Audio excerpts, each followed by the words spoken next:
plupart des éleveurs vont dire que oui, ça va réduire les frais vétos. Donc ça, c'est un argument de poids. Mais clairement, d'un point de vue technique, être vétérinaire, oui, parce qu'on voit beaucoup de chevaux. On est sensibilisé à des problèmes d'une manière un peu plus importante qu'un éleveur même très compétent. On identifie certainement sur nos chevaux, à l'élevage notamment, des pathologies qui vont pouvoir être difficiles à gérer ou qui vont être handicapantes pour la suite de leur carrière. Donc à ce niveau-là, oui, c'est un avantage. Après, ça a un inconvénient, c'est qu'on devient un petit peu parano.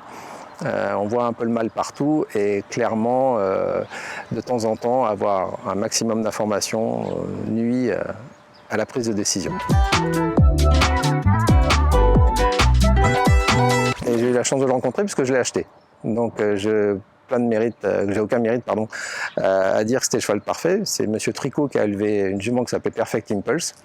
Pour preuve, c'est que je ne suis pas un gros acheteur aux ventes publiques et dès que je l'ai vu, je me dis c'est pas possible que les gens ne l'achètent pas. Et ben merci à eux parce que moi, oui, j'ai vu le cheval parfait. J'ai la chance de la voir tous les matins dans les champs. Elle est magnifique, elle a zéro défaut physiquement, elle était bonne et elle est superbement bien née. Donc bravo à son éleveur. Direction la dernière difficulté pour Perfect Impulse qui avale cette dernière haie très facilement et qui va vider vers le succès maintenant. Et la cause est d'ores et déjà entendue pour la championne d'Arnaud Chaillet et de la famille Corvélaire. Perfect Impulse en route vers le grand Triple Chase de Paris. Tristan Lemagnien. Après, tout dépend de ce qu'on appelle perfection. La perfection, c'est de gagner. Voilà, peu importe le modèle, elle avait, encore une fois, j'ai eu la chance de l'avoir et de l'avoir encore chez moi, mais elle avait vraiment tout. C'est-à-dire que c'est une polyglotte avec une mère cadoudale, la mère était très bonne. D'un point de vue physique, oui, il n'y a pas forcément une perfection proprement dite, mais il y a des critères qui sont quand même favorisants. Aujourd'hui, si en humaine, on mesure les gamins à 13-14 ans selon des critères physiques, c'est qu'il y a plein de gens qui ont fait des analyses et qui sont aperçus que pour jouer au basket, il valait mieux être grand. Pour franchir les obstacles à Hauteuil, il y a plein de petits chevaux qui ont gagné.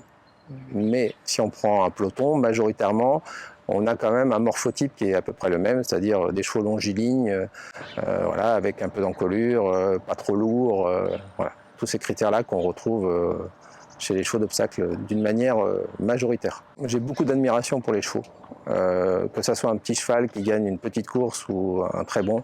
À partir du moment où il est courageux, là on ne peut pas leur en vouloir. C'est pas facile d'en donner. Je ne sais pas si quelqu'un peut en donner un véritablement efficace. Je pense de la patience. De la patience et des convictions. Je pense qu'il faut avoir des convictions, croire en certaines choses, s'informer énormément. Moi, à titre personnel, j'ai tout appris dans les livres.